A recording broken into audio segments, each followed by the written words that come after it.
sam Aleks Pekić, učenik 7. razreda osnovne škole Ilija Ostojić. Ja sam Strahinja Smiljanić, učenik 7. razreda osnovne škole Ilija Ostojić. Naš naziv rada je pametna prodavnica unikatno ručno izrađene obuće.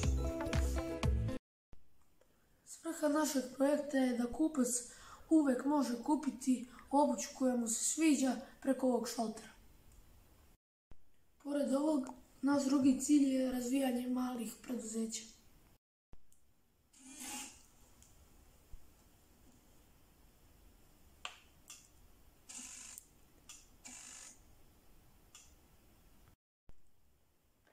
Vikende prolazimo pored naše pametne prodavnice i vidimo na izložbi neke patike koje su obuć koja nam se svidjela i hoćemo provjeriti da li ima određena veličina, da je kupimo u datom trenutku ili da je kasnije kupimo, samo da provjerimo veličinu. To se ovako rešava kada kliknemo taster A, pojavljuju se brojevi 38 i strelica nam dole da ukaže da su tu patike ili cipele sa brojem 38.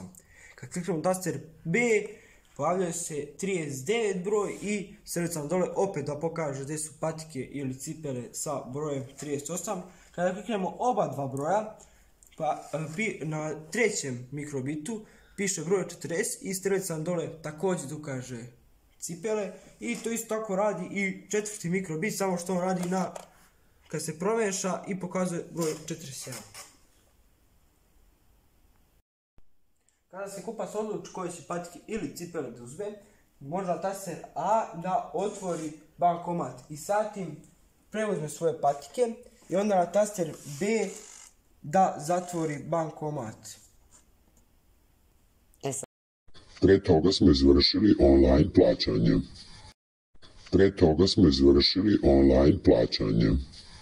Ako želite unutra da probate ili kupite svoju obuću, imate rashladni sistem i spoljašnje svetlo koje radi na solarni sistem.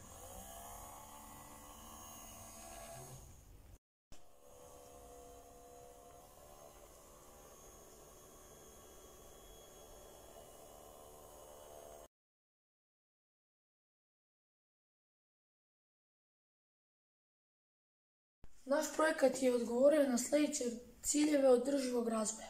Dostojanstven rad i gospodarski rast, industrija, inovacije i infrastruktura, održivi gradovi zajednice, odgovorna potrošnja i proizvodnja i partnerstvo do ciljeva.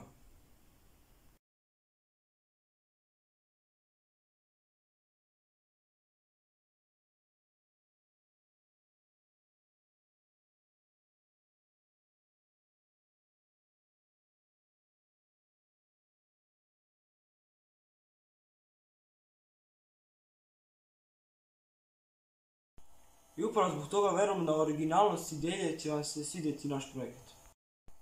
Smatramo da ima i sličnih rješenja, ali također smatramo da je ova naša ideja poprilično originalna. Hvala na pažnji. Nadamo se da vam se svidio naš rad.